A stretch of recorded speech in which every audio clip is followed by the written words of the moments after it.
Hi, this is Terry from Bonsai Tree, and today I'm going to be demonstrating to you how to install and use your Maxi Nibblers for deadwood carving on your bonsai trees. So first of all, of course, you need the Dremel machine itself, and the Maxis do fit most of the Dremel machines. And the first step to installing it is that you need to remove the collet nut and the collet that comes standard with the Dremel, and make sure that you keep that in a safe place.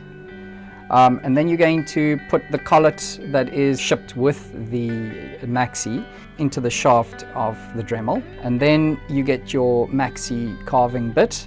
Now sometimes it might be a little bit difficult to get the threads to move smoothly, and if that is the case, maybe just a drop of oil, machine oil, will help.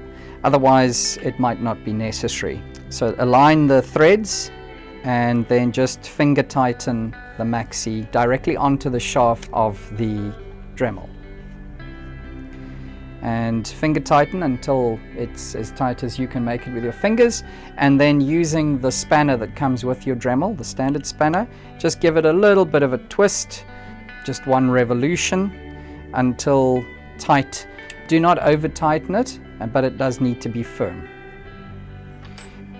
If you find that the carving, the cutters begin to get blunt, the Maxis are supplied with a torque screw, and so all you need to do then is loosen the screw and rotate the tip slightly. And we also do offer replacement tips. And now your Maxi is installed and ready for use.